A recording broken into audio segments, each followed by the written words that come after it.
According to Rick Morigian, the manager of Virgil Ortiz, they have terminated Ortiz's contract with Golden Boy Promotions. They have filed a lawsuit to seek that termination to be affirmed by a judge. But it's just very disappointing, you build a fighter and then the vultures come out.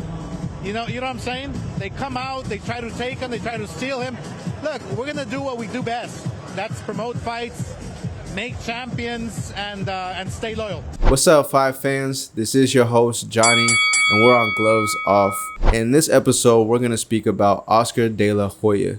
No doubt, Oscar De La Hoya is a boxing legend, but that's not what we're going to be talking about. I wanted to make this video because I'm really noticing a pattern here.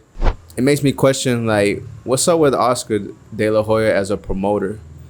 Is he really this bad, like how everybody claims, how the fighters are claiming? Is this just the business of boxing? I mean, I know Oscar De La Hoya, he's a boxing legend, so I know when something happens like this, it gets a lot of attention. And I'm pretty sure it happens to all the promotional companies in boxing. We just don't hear about it as much.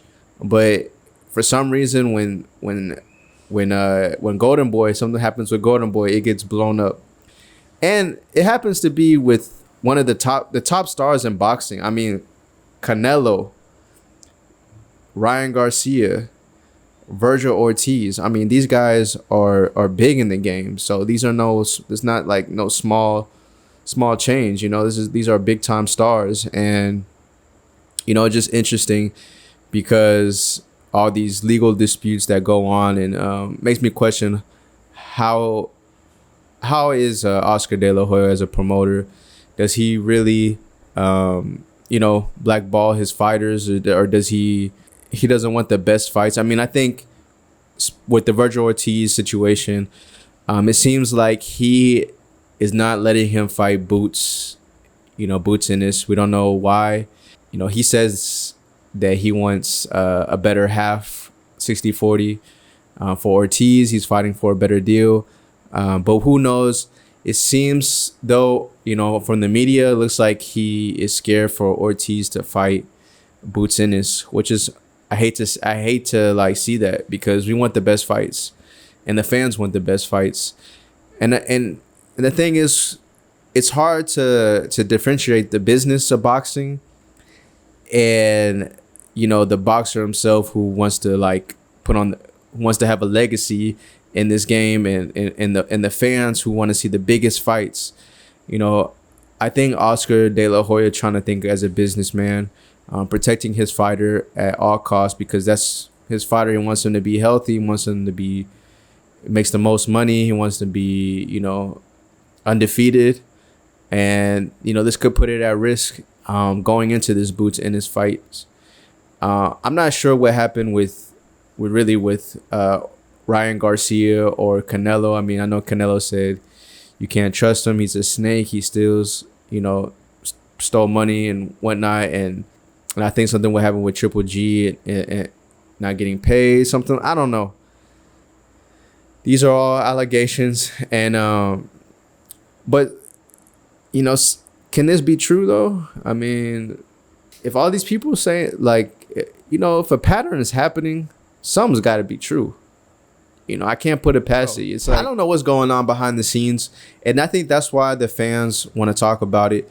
And I wanted to bring this up because I'm a fan of boxing, and we don't know what's going on, but we would like to know more details. I mean, according to the reports with Virgil Ortiz, he wants to separate himself with Golden Boy to help him secure the high-profile fight he wants next, and that's with Jerron Boots Ennis. They basically don't like, I know, the clapback Thursdays that De La Hoya does. Also, in the Ortiz's 32-page lawsuit, a copy of which was obtained by the Ring, is that the De La Hoya strained relationships with competing promoters and the sport's most prominent power broker, Turki Al-Sheikh, had prevented him from finalizing a deal to finally fight Ennis.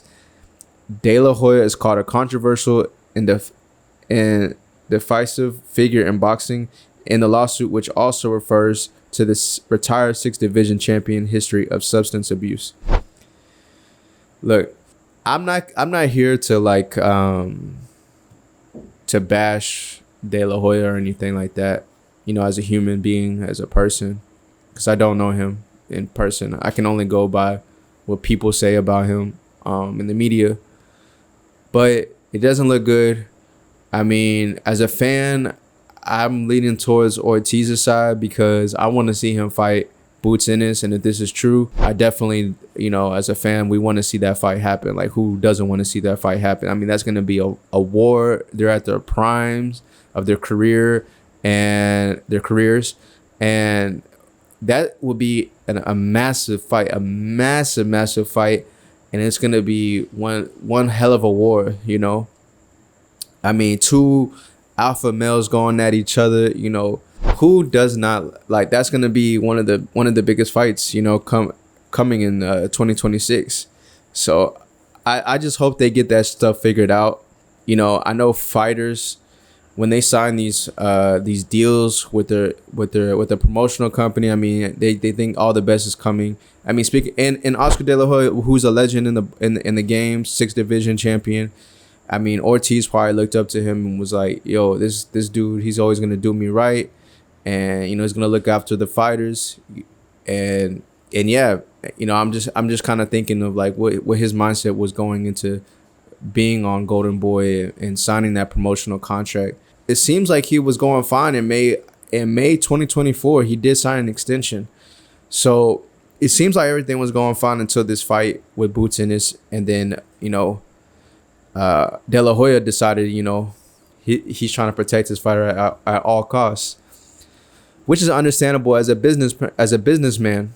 You know, as a businessman, I could see you trying to protect your asset. It's a slippery slope here because as a promoter, you want to protect your fighter, and you want to protect your business. But as a fighter, you want to make your legacy. You want to fight the best. You know, you want to show your lion heart. You know, this gives promoters a bad rep. This gives De La Hoya a bad rep, and people that maybe already signed to him question, you know, should I still be with him, or should I still be with Golden Boy? I mean, Golden Boy is bigger than De La Hoya. You know, he has a whole team. De La Hoya is I think the CEO of Golden Boy, and he's also, you know, the face of it. So, but I mean, Golden Boy is just not De La Hoya, but De La Hoya does take all the accountability, which he should, because it's technically his promotional company. And with lawsuits, it's funny because, I mean, they're just trying to get out their contract. This certain lawsuit with Virgil Ortiz, he's just trying to get out of his contract. I don't know, you know, the legal jargon to this stuff. You know, it's all he say, she say stuff. So it's kind of interesting how this is gonna play out. I hope it plays out for the best, where, you know, Boots and Ortiz fight each other. That's the common goal that we need to get on. But who knows? If they're willing to get on the same page, Oscar and Virgil Ortiz, or if Virgil Ortiz has to get out the contract and you know, do it independently or with another promoter. Let's figure it out. Like, so here's the real question. Would multiple fighters have similar disputes with their promoter? Is just the cost of doing business? Or is it something that the fighters should be paying closer attention to? Let me know what your guys think, because this is interesting. And do you think that the Boots Ennis fight versus Virgil Ortiz will happen in 2026? And also give me your predictions on that. Thank you guys. Like and subscribe on Gloves Off with Johnny. Peace and love.